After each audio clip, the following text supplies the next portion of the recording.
Welcome to TFL Talking Trucks podcast, and this is a big show because we have a brand new pickup truck in the world. That's right. It is a worldwide release. Yes, we're talking about the next generation all-new Ford Ranger. So in this show, we're going to give you all the specifications, everything we know, and we have from Ford so far for this global truck, and also talk about some of the competitors and what they're doing. Yeah, but before we do that, there's two things we have to do, Andre. A couple things, probably. Yeah, several. Yeah, actually, several. Yeah. So what's the first one? Well, the first one is a lot of people right now are suffering from an overdose of tryptophan. The chemical somehow comes out of turkeys, I hear. Yeah. And you are slowly able to sit up and you're near the bathroom a lot. I totally get it. I'm there with you all the time. But seriously, happy Thanksgiving. We really do truly wish you a happy and safe Thanksgiving. Yes. And a happy Black Friday. And happy Black Friday. I apologize for those of you who have to suffer with that.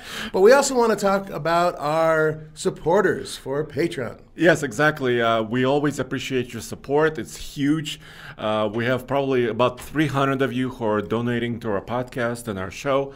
It's patreon.com/TFLcar. It's our only Patreon page. Right.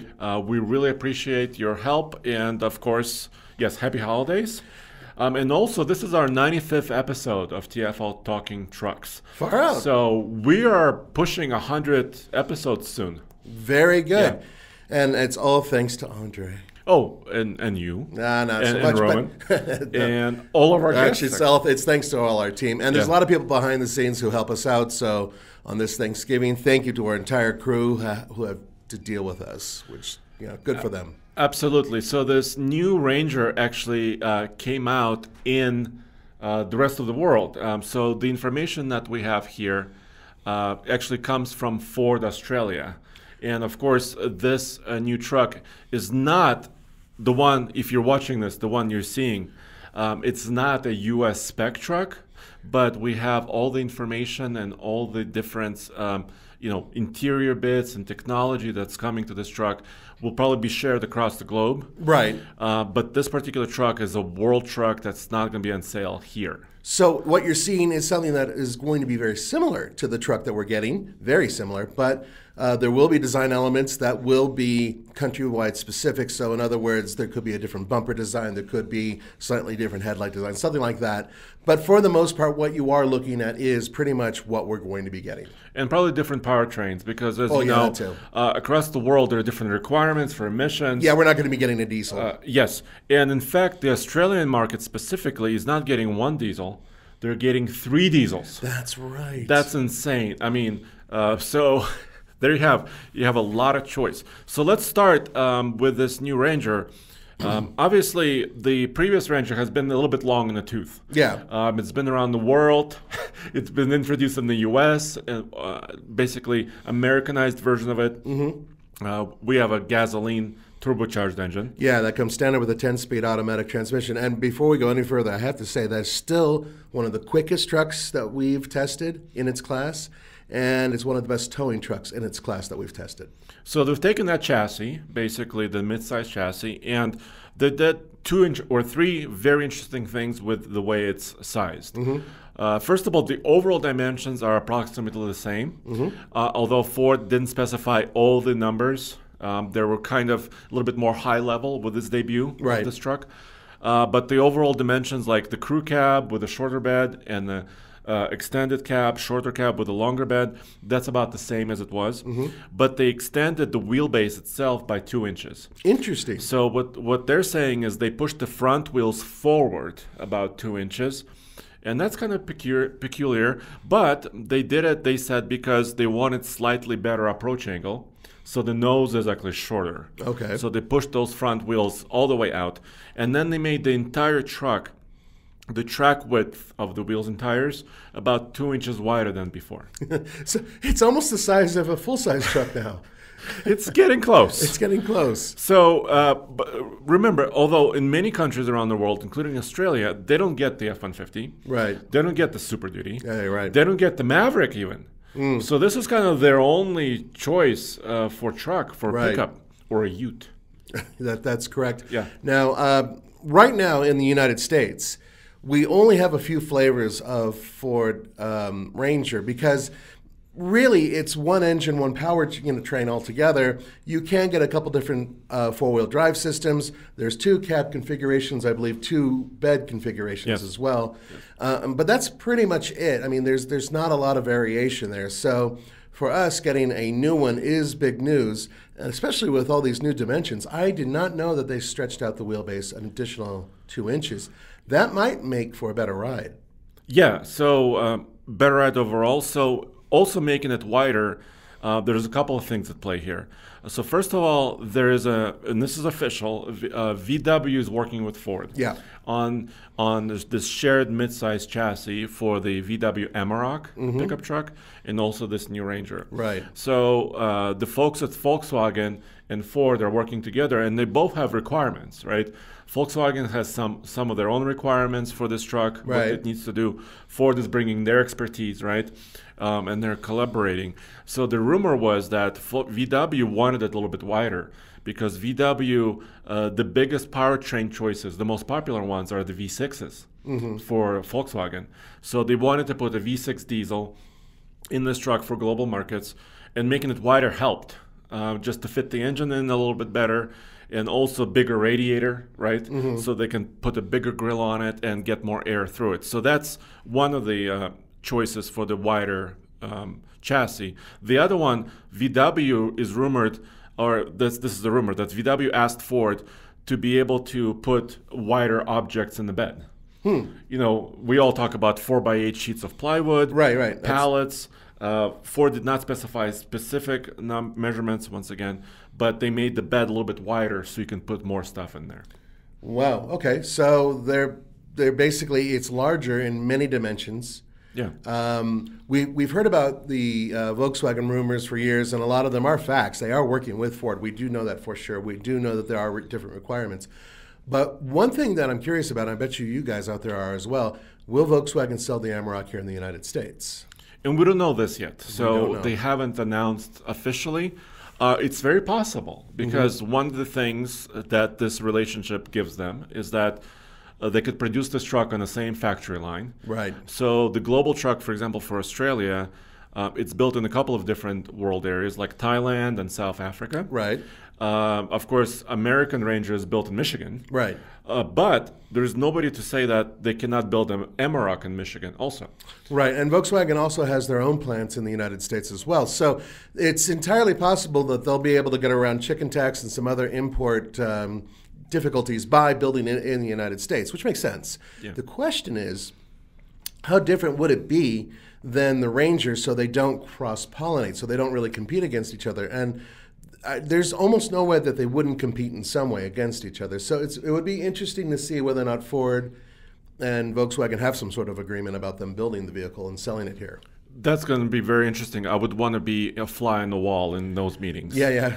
Because this is complicated. Well, you know who else does this, right? GM. Right. They have the Colorado and Chevy Colorado and the GMC Canyon. Right. And they don't want to cannibalize each other, right, either. But they do a little bit. We know that. Of course they do. Yeah. Right. So, but the GMC is like the more luxurious one, right? A little bit nicer. The Colorado is a little bit more affordable. So I don't know how Ford and VW are going to be playing in this area. Yeah, we should find out soon, though. Yeah. So that's very interesting. There are many new design elements, of course. The front end is all new. The rear taillights and the tailgate is new. Some other design elements. A lot of you have already been writing comments on our website and our social media. A lot of you are put off by the front end. A lot of you don't like it. Really? This is just what people are saying. They do like some of the base models of the new Ranger. So let us know in the comments below if you have some pictures in front of you and some video, which Ranger do you prefer? Let me just show people. For example, here's one of the base models. If you're watching this on YouTube, TFL Talk channel, you can also see this. So people appreciate this more work-ready option of it over some of the more luxe options. Interesting. Well, the difference here, for those of you who are not able to see this, is that the grille and the headlight design is a little bit more simplistic. There's less black there, Also, the shape of the headlights are completely different, actually. Yeah. So it's almost the same difference between some of the modern F-150s, where you look at the XLTs and all that, and then you go up to the high-end ones. Different, LED lights versus not LED lights. Yeah. So it's interesting that Ford went and did that with the Ranger. I actually like the steel wheels. The Steelies on the XL models. I think it looks really good. And also, so there's a lot of variants. Obviously, they announced 5 different trim levels for Australia. I'm assuming there'll be multiple trims around the world. Yeah, including the United States. Absolutely. Yeah. And another little design element, and which I found interesting, is that they put the center brake light inside the tailgate. So, and they were saying that this is because of accessories or cargo in your bed. Because you have to have a third brake light. Yeah. Right? And if you're putting it on the back of the cab, if you're putting like a sports bar up there or a truck topper or something else, or you're carrying big objects in your bed, you're blocking your taillight. So they put it inside of the handle of the tailgate, so you have a third brake light right there. But what if you're driving with the tailgate down? That's a great question. Okay, I asked a great question. You know who else does this? Jeep Gladiator. Yeah. Because the Gladiator has a removable top. Yeah. So they also went with this solution. So maybe if the tailgate is down, maybe you can still see that light. I don't know. Yeah, we'll have to find out when we get it. You know what's really weird? Australian hands look exactly the same as American hands. Look at that one picture. And their jackets are similar. Yeah, sometimes they are. Yeah. I still don't know what a waltzing Matilda does. It's a type of drink as well, I hear. But let's move on. That is cool, by the way. Now, what Andre is showing right now, once again, for those of you who are not able to see, is the Workbench tailgate, essentially, which is available with F-150, and now it's going to be available with the Ranger. And this is huge because I'm one of those dudes who works with a tailgate all the time. Yeah, and I do too, because my garage is usually filled with things. Right. And the tailgate is always useful. So what Ford did, and this was in their press release as well, they chose, kind of best of around the world, things that worked for customers around the world, and they kind of put it in one package. So yes, so there will be a power outlet in the bed, although they didn't say what wattage or how many watts. About that, yeah. So we're curious about that. Also, when they announced powertrains for this Australian Ranger, they only mentioned diesels. They did not mention electrification, hybrids, or anything, or any gas engines for that matter. But they did say the wider track will allow for future-proofing it and offering other powertrains. So they were teasing us, but they didn't say. So in other words, there would be more room for a battery or something like that. Or more room for other V6s. Right. For example, it would be nice to get the twin-turbo gas V6 in there as well. Oh, it would be awesome to get that in there. That thing would become a beast. So yeah, that would be very, very cool. So the bed has a lot of useful features, like you were saying. It has the clamps in the tailgate. It got additional tie-downs. They've got the little, where you could put dividers in, right? All that stuff. Yeah, and it's just so useful. You go to the work site or the campsite or whatever, you're able to drop the bed and immediately throw in clamps, have areas that you can level off, and have a good workspace. Andre, before we go any further, something crossed my mind. Now, a lot of people thought that when the Bronco came out, the big Bronco, that eventually some of that would move back over to the Ranger, and Ranger would start getting beefier, crazy suspensions and lifts and all that other stuff. With this new platform, I'm wondering, because now it's wider, beefier axles, stuff like that. It sounds like it could be a possibility. It could be, and we've seen some prototypes which are a little bit higher sitting. Yeah. So they have suspension lifts, wider tracks, bigger tires. I noticed the wider tracks. They did not announce any of this officially. But here's the thing. By looking very carefully at all these images, and I stayed up till 1 a.m. last night looking. A lot of Red Bull on them right So now. first of all, this World Ranger has leaf springs in the rear, which surprised me. Yeah, me too. Because I thought there was a trend to going to coil springs. Yeah, we're seeing it with other automakers. Toyota and others are doing this. Jeep has coil springs. They didn't do it for this model. It doesn't mean that American version will be the same, right? That is correct. So we cannot say that right now. But what it does mean also is that in Michigan at the Wayne facility, they're building the Bronco currently with the Ranger side by side. Right. So why can't they share some components like you're saying? That's exactly my point. Yeah. So that could be really wonderful if the Raptor version of the Ranger would have, could they put 35s under it? I don't know. Could they put the 7-speed manual transmission in it? Oh my God. Lockers? Why not? Ooh. I mean, they already have lockers for the rear on the FX4 package. Yeah, and this new Ranger as well. Right. So I'm curious if they decide to do something with the front. So there's a lot of possibilities out there. And what we're seeing right now is a major refresh, though, in the interior as well. So why don't we go on to that? Yeah, huge. And speaking of Bronco and interiors, Ford is using a lot of technology from the Bronco and the F-150 in this new Ranger. But this big screen, so they went horizontal orientation. This is portrait orientation, 12-inch screen. Just like the Ram. Yeah, it reminds me of the Ram 1500 right there. But this is the first use for the new midsize segment of this large screen. They did something really helpful, I thought, where they put the HVAC, air conditioning and heating controls as separate hard controls below the screen. I am very grateful for that. I do not like having digital controls for the HVAC systems. Because, you're bouncing off-road or something, and you're trying to adjust. Or what if the screen fails? I mean, there's so many other things. Yada. So they also have drive modes, very similar to the Bronco. We're talking about like towing, sport, eco, slippery, sand. So all those drive modes are going to be available. There's going to be a digital gauge cluster as well. So it's very, very similar to what F-150 and the Bronco has done already. And to some extent, even the Maverick, right? The Maverick doesn't have the big screens. No, but some of the technology is similar. Right. Also Sync 4, the Sync 4 system that's currently in the F-150 is also going to be in this new Ranger, which means over-the-air updates. That's good. Once again, if you're seeing some of these images, 360-degree cameras, which is, of course, everybody at the premium trim levels now has these. And this is very helpful off-road as well. And also, let me show you another image. They're introducing several different four-wheel drive systems with also four-wheel drive auto. That's great, because there's competitors who have 4-auto.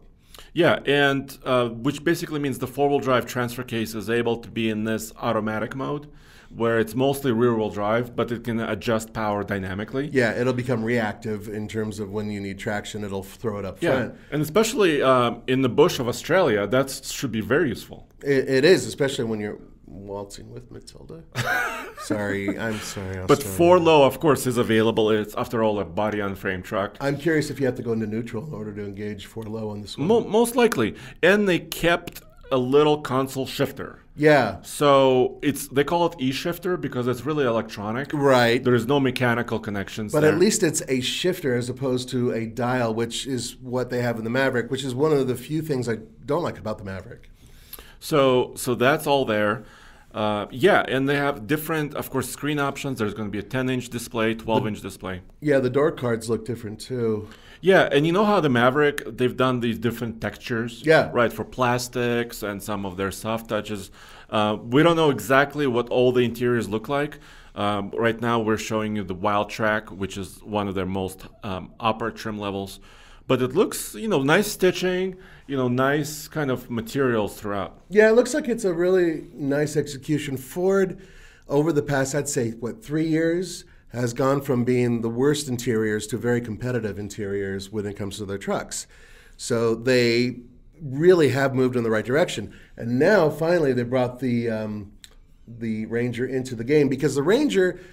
Really, that was one of its weakest points, I thought, was the interior was okay, but it was a lot of cheap materials, and it didn't look like it was designed as nicely as some of the other competitors. Now, it's much better looking, at least from this standpoint, from this view. So we'll see. I agree, because even when they brought it to the U.S., right, they refreshed it a little, but all the, kind of designs were the same, right? And this goes back 10 years. So it was a very aging interior. It felt very dated in terms of the interior. It's a perfectly functional interior, don't get me wrong. It was just, compared to some of the other ones out there, just not quite as cool, I thought, and not as pleasing to the touch, frankly. So let's move on. Yeah, so they really, they're throwing out down the gauntlet, right? Yeah, they really are. And this is going to be, like we said, a world truck. So a lot of these elements will transfer to the U.S. and other markets. The U.S. version is probably several months away still before we see it, because Ford is very busy. They're still trying to catch up on the Bronco production. Their Lightning truck is coming out. I mean, Maverick is saturating right now. Maverick, they need to build that, right? Yeah. The Maverick Hybrid, was slightly delayed. Yep. So they're still very, very busy. So introducing a new truck is probably going to take a few months. Yeah. Now, recently we heard from almost every automaker saying that this is the low point, and they're now everybody's starting to catch up with production. There's not an official announcement. It's just what they've all mentioned. So hopefully we'll see this Ranger before too long. We've seen a lot of test mules running around, a lot. Yeah, and yes, so it does have many fancy features. I heard some rumblings at the LA Auto Show as well from the insiders, not official statements, but they're saying they're hopeful for the future, like you're saying. Yeah. Because we're kind of starting to see the light at the end of the tunnel. Some of the component shortages are, we can see the runway, and we can see kind of where that's going to be coming to fruition. Right. Now, this one picture that Andre brought up, once again, for those of you who are not able to watch, shows all the different trim levels available in Australia. And what you're able to clearly see is there's a major difference in terms of the look between the lower trim models and the upper trim models. And that really comes from the front end. So the front end design, you may think you're looking at two completely different trucks. They're that different. So there's also another element I really wanted to focus on, which could be controversial. Ford introduced their own version of a rear bed step. I love it. Yes, so it's a great concept. So, of course, some of you may say, wait a minute, GM has put steps into their rear bumpers for years. Yep, this is a slightly different spot. Yeah, so what Ford decided to do is not putting it into the bumper. They put it right behind the rear wheel into the bed side. So there's actually a foothold where you can actually jump in there, put your foot in there, and actually climb into the bed. Yeah. Every automaker, truck maker, I should say, that does some sort of step, I really do appreciate. A lot of people out there don't understand that it's really hard to get into the bed of most pickup trucks today. Really, they're getting bigger. Yeah, I mean, including the Ranger and all the vehicles it competes against. So having something that you can kind of step up into, reach up and over, and grab something out of from the side really is a nice thing to have. And almost everybody makes something now that has some sort of step or something like that. So this is a welcome idea, and I think it's a really cool place to put it too. Because it's not going to get in the way of the sensors or anything. Yeah, it doesn't get in the way of the sensors. It doesn't affect your departure angle. Right, because it's not hanging off the rear bumper. Right. And I'm hoping they would introduce it to other trucks as well. They were saying obviously there's different requirements across the world. Right. Australians called beds trays. And they also call these trucks utes. Yes. So, but I'm really happy that they decided to make the step. But what I'm not happy about, Nathan, is that the XL version of it doesn't have it. So if you look at the XL version, it doesn't have it. Which is the work truck. Yeah. So which needs it. You need it. Yeah. And I'm also glad it's not movable step. Because sometimes movable steps get hung up or jammed. Yeah, with like mud and stuff like that. Mud, We've seen snow, it. Right? And also sometimes they don't work. Yeah. This is a perfect solution. Yeah, this is a really good idea. I hope that if Ford decides to do this with the American versions, they make it standard across the line. That would make them super competitive right out of the gate. Now, I know some of you are like, well, wait a minute. Don't they have that bumper, that tailgate that drops and then the step? Yeah, that's the F-150. They don't have that available for the Ranger, as far as I know. Right, they don't. And also that step is cumbersome. It's heavier. Yeah. Right? It makes the truck heavier. It does. So why not just do this? This is a very simple solution that will help out some people. We know some people who are really, really short and have a hard time as it is just simply reaching into a truck. So this could help. So I really like that idea. That's a great one. Yeah, so like we were mentioning, the Australian truck will have 3 diesel engines, a 2-liter diesel single turbo, a 2-liter 4-cylinder diesel twin turbo, and also a turbocharged V6 diesel, which is a 3-liter, which is a resurrection of it's the same one that diesel. So, but the Australian market and some others are really focused on diesel still. Yeah. So, I mean, it's just a local thing. It's a regional thing. It is. And diesels, frankly, run fairly cheap, and they have great range and good torque. So, I mean, there's lots of reasons to like it. Unfortunately, it just doesn't seem to be working out well in the United States. I think currently, and it's still for sale, the only vehicle in this class that offers a diesel, two vehicles. Currently 2, yes. Is GM with their 4-cylinder diesel, and then Jeep with their Eco Diesel V6. The V6, yeah. Yeah, and both of those, you have to pay a pretty penny in order to get them, which is a shame. And Ford tried to introduce their 2-liter diesel in the Transit van, and also the Transit Connect, the smaller diesel. And that just disappeared overnight. And they announced it, and they never actually almost came to market. I've never seen one in person. Yeah, and they never made an announcement of getting rid of it. It just kind of slowly and quietly went away. It disappeared. And so for the U.S. market especially, we seem to be leaning, and it has to be with the regulations. Of course it does. And so many people recently, former FCA, they got hit with yet another fine that they're starting to work with in order to clean up all their diesel issues with their half-ton trucks. Yeah, so we're seemingly moving into the hybrid realm with gas engines as well. So I don't expect a diesel Ranger appearing in the U.S. Yeah, but you just said hybrid, and I think, and you think, that they'll at some point in time have maybe not a plug-in hybrid Ranger, but I think at the very least a hybrid version of the Ranger makes sense. Yeah, well, because they're 10-speed automatics in the F-150, that transmission is modular. Right. So if you have a rear-wheel drive platform, like the Ranger, like the Ford Explorer, that also has a hybrid, kind of makes sense. It does. It's going to be expensive, but it's going to be efficient and powerful, and all the benefits. Well, how much was your hybrid over, say, the regular? So for the work F-150 truck, which mine is, it was $5,000. Okay. Because you're going from a standard V6 non-turbo, right, all the way to a twin-turbo hybrid. So that's a lot of money to invest. It is, but you're also jumping over a couple steps. That's over the twin-turbo. You're jumping over a V8. The Coyote and all that. You're jumping over a lot of engines. So, but still, that is a lot of money to pay. So the question would be, of course, if they decide to make a hybrid version of the Ranger, which I think seriously is something that we're going to see in the future in some form, the question would be how much of a premium is that going to be? I suspect, like other companies, prices for hybrids will come down progressively as EPA requirements get closer and closer. In other words, Andre, you probably paid too much. But I was the first. I ordered one of the first F-150 hybrids. Yeah. So of course I'm going to pay a lot. But you're already making up a lot of money with your mileage is ridiculously good. So everything, and you love that truck except for plus it was also a business thing, right? Yeah. We want to do videos with it and we want to show how it works. Yeah. So it's been good. Yeah.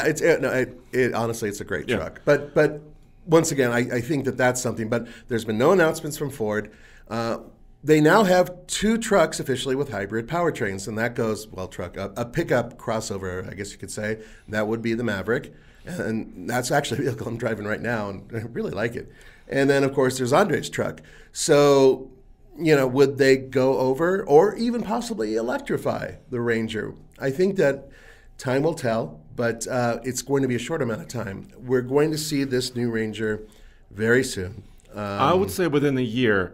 So maybe by Thanksgiving time next year in 2022, it might be on dealer lots. It might be.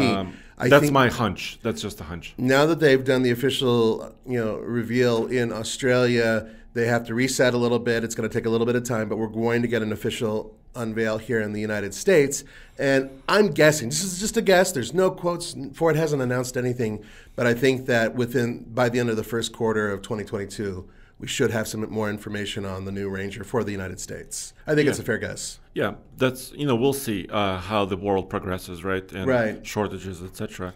So I want to talk a little bit about competition, right? Because please, next year is really going to be the year of the midsize truck in the U.S. specifically as well. There's only going to be one major company that's not playing that should be playing in that pool. Stellantis, we're looking at you. Yeah, I mean, they do have the Jeep, and they'd probably say that because the Jeep Gladiator technically is considered a mid-sized truck, but it's not really. So we'll go. I was looking at Ram, really. Ram. Yeah, I know. They really need to bring it back into Dakota. Or something smaller than the Ram 1500. And we know that they have the tech to do it. We know that they have the backing to do it. So, yeah. Well, we'll see what they're doing. Yeah. You and Roman recently did a video about a prototype one of our viewers saw in Las Vegas, which was of Tacoma, right? That is correct. It was the next generation of the Tacoma. They're already testing it, which is a good sign. That's a really good sign. That it's coming maybe within a year or maybe a little bit longer. Yeah, there are people out there, experts, who have projected that we'll see the Sequoia and then after that the Tacoma. That's what they think the progression will be. And if that's the case, well, we've seen an awful lot of stuff hidden, and the stuff that hidden is actually the stuff that makes us kind of scratch our heads. So, what is the Tacoma going to be? There has been no announcements about anything, except we do know it's going to have a new platform. They have announced that. Mm-hmm. And then from there, it's a question of, do they keep the old V6? I sincerely doubt it. Do they keep the old transmissions? I sincerely doubt it. I think they're going to go the Ford route, and they're going to go to a turbocharging? Yeah, they're going to go turbocharging. I think they're going to go 10-speed like they have in their Tundra. And this is a guess. This is a guess, by the way. No, they didn't say anything about it. And another guess is that the four-cylinder turbo, and they have a couple to choose from, so they do have those engines, and they're fairly efficient. So what we do know is that in those photos, if you recall, they were deliberately obscuring views of the rear end, and specifically the rear suspension. Why? We guess, and I think it's a fairly good guess, that they're going to go to coil springs in that truck, meaning just like the big boy, the Tundra, switching over from leafs to coils. It makes a lot of sense. It's usually good for ride improvement, overall off-road capability too, as far as I'm concerned. Yeah, some articulation. Yeah, exactly. Exactly. So there's a lot going on there. Also, if indeed they are doing this truck, which, yes, on different frame. So the old frame was partially boxed, and then it was open seat channel pretty much from the right in the back of the cab all the way back, right? Kind of, and they called it kind of the triple flex frame, which had like three different constructions, like you said, boxed and slightly open and then like a seat channel. Yeah. So, and they weren't literally flexing. Yeah, that was their reason. This is what they said. You can yell at us or whatever, but that's what they said. And a lot of people out there said, it doesn't make any sense. Everybody's going boxed frame. It's better for safety, and it's better for overall rigidity and all that. So we, given that Toyota did say that they were building their next series of trucks, including the Tacoma, on the new TNGA-F frame, that it would be most likely fully boxed and, a completely different frame. So, stronger platform most likely different engine transmission setup, and we suspect it's going to have a larger, more comfortable cab. One of my biggest complaints with Tacoma, the cab has never been very comfortable for large people, and I mean tall people too. So this setup, this new one, hopefully will address that issue as well. It looks bigger to me, but it was also covered with a ton of camouflage. Oh my God, it looked like a marshmallow that was really charred. Yes. You could not tell what was under there. No, yeah, a lot of cladding still, obviously. They're very protective, like you said, of their new prototypes always.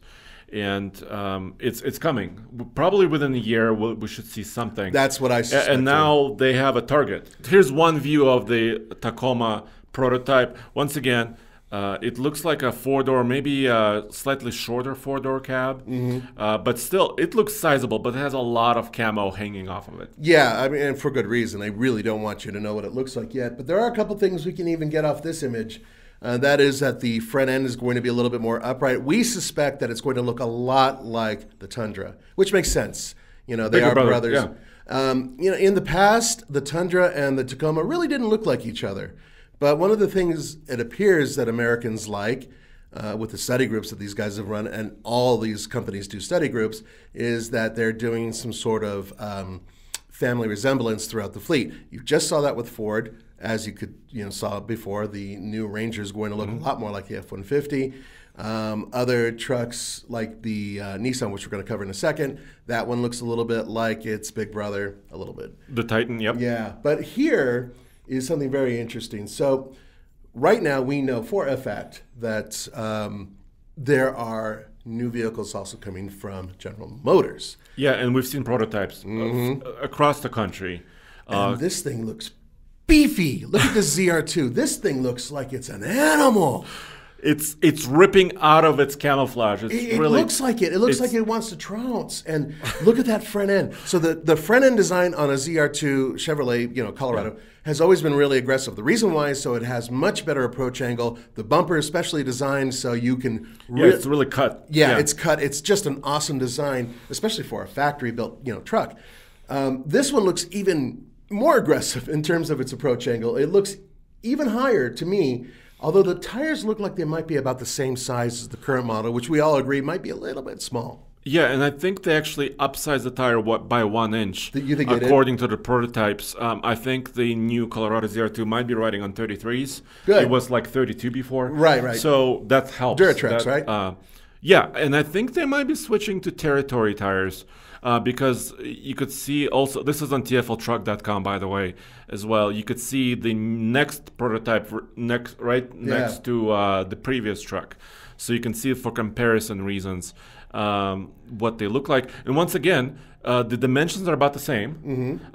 Very similar to what Ranger did with Ford with Ranger. But once again, new styling, new interiors, new suspension technologies, et cetera, et cetera. We're hearing that the front end will once again look a little bit more like its bigger brother, so it'll probably have the squinty eye design of the modern Chevrolet Silverado. And it might actually look a little bit more like the Silverado ZR2. So that truck is a much more aggressive version of the regular Silverado, of course, and so it makes sense that they would do something like this. But when I'm looking at the truck, I can really see a major difference in terms of how much space there is in the wheel wells, which is actually a good thing for articulation. If the Chevrolet is serious, and I think they are, this might be 2 or 3 steps ahead of its current ZR2, which is an absolutely fabulous off-road truck. And an animal already. It's already an animal, yeah. Right. And also there's a rumor, and this is just a rumor for GM, is that they're also switching to turbocharging. Right, the 2.7. The 2.7, yeah. Yeah, that's a beast. So the rumor is that they're going to retire the V6. They're going to retire the diesel also in the U.S. Right. Which is, of course, sad for diesel enthusiasts. But they're going to have an amazing 2.7-liter gas turbo engine. This is not confirmed. This is a rumor. Well, yeah. I'm sorry. But they have it in the Silverado. Right, so it recently was seriously improved. Yeah, and they upped the torque in a serious way, and it has a lot of horsepower, 310 horse.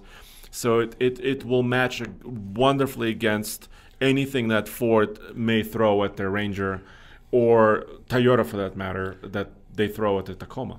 Now, as far as we know, that's as far as they're going to go. Electrification, just like we talked about with Ford, is entirely possible.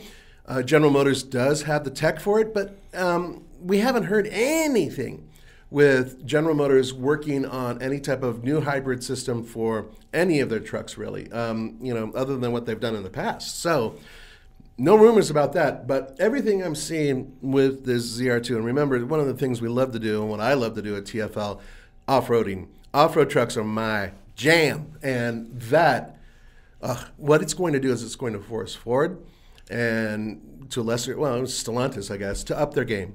And Stellantis will respond, Ford will respond. And this is good for you guys because it makes everything more accessible, possibly cheaper, and better tech. All of that's going to happen because of stuff like this. And by the way, Ford Ranger in Australia did not announce pricing, so we don't have that yet. Yeah, sorry. Obviously, all this stuff is still a little bit ahead of its time. Right. We just wanted to bring it to you right away. Because it's really important. It just came out a few hours ago. That's correct. So this is very new news. Granted, you're seeing it a couple days after we did this, but a couple other things just to quickly before we wrap this up. So those are the big trucks in terms of that that we know that are coming out. We already know, and we've already driven the new Nissan Frontier, which is a really good truck. But once again, like Ford, currently, only one engine, one transmission option. They got rid of their manual transmission, so they have the 9-speed hooked up to their V6. Very powerful combination, so far proving to be a very smooth and competent truck. We'll be getting another one in the very near future to do testing with for towing and whatnot, because Andre, the man, is putting together a top truck competition for TFL, and that is one of the competitors. Yeah, TFL Top Truck Challenge is coming in December. Can you imagine if they came out like this? Sorry to interrupt. No. So the Frontier, so they're doing a couple things, right? They're introducing also their Nismo off-road parts. Yes. Which is great. Mm-hmm. So we talked about the ZR2. We talked about the potential Raptor. Right, for the Ranger. We talked about, Tacoma will likely have a TRD Pro. We expect it to have one. Nissan needs something in this space. And they already have a great four-wheel drive system. Mm-hmm. But why not give it a small lift still over the Pro 4X? Right. Using Nismo parts, which they now have. Bam! Now you have maybe something like a Warrior, like a little Frontier Warrior truck. Exactly. Now, we recently covered on TFL offroad.com the Rebel Rally, and what Nissan did was they actually had a team that competed using, and it's actually on the one that's right behind Andre. If you can't see it, it's the old livery put on a new truck. So from the 80s, they had this really cool off-road livery used for racing trucks, which was red, white, and blue. They are using it again on this particular truck, but more importantly, they're using Nismo components on this truck as well. So it's a way to sort of debut these components. So for those of you who are Nissan Frontier enthusiasts, you can go in, if you can find one of these trucks, but if you can go in and you can actually take these components, which are directly from the factory, and put them on your truck. Yeah. And dealership installed, put them on your truck. You can get a lift, you can get other components, and we feel it's a good suspicion that Nissan will come up with an even more capable version of the Frontier over their Pro 4X. Yeah, they're just launching it. It's the new truck, what's been in the dealership for 2 to 3 months, right? Yeah. And I actually see them quite a bit around Colorado. There's one right down the street from me now. Yeah, I saw one yesterday at the restaurant I was by. So yeah, they're getting them out, and this just makes the mid-size truck segment even wilder than it ever has been. Yeah, everybody has their strengths. And one thing that Nissan's doing, which a lot of the guys don't seem like they're doing for the future, is they're sticking to the Big V6, 3.8-liter V6, which is, by the way, a brand new, pretty much bespoke engine right now. Yeah, right? I talked to some of the Nissan engineers and product developers, and they said it has new parts because the GTR sports car has a 3.8-liter V6. They're not. And I said, "Are you taking the sports car engine?" They're like, "No. This is kind of bespoke because it needs low-end grunt, right? Not high horsepower." But also, that's a hand-built engine for the GTR. Right, and it's also twin turbocharged. Yeah. So this is not turbocharged. No. So, but I think Nissan needs to think about other more fuel-efficient choices, right? I agree. Definitely, because everybody else is trying to get there as well. Yeah, and Nissan's about to introduce their new electric Aria that will be hitting dealerships fairly soon, and we'll hopefully be driving one soon.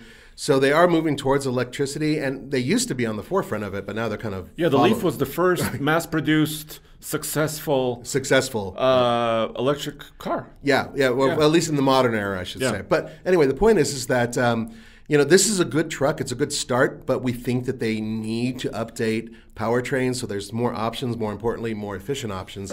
The 3.8 is okay. It gets decent mileage, but it will most likely not be able to compete with a lot of the new guys who are coming out with even more high-tech, smaller displacement powertrains.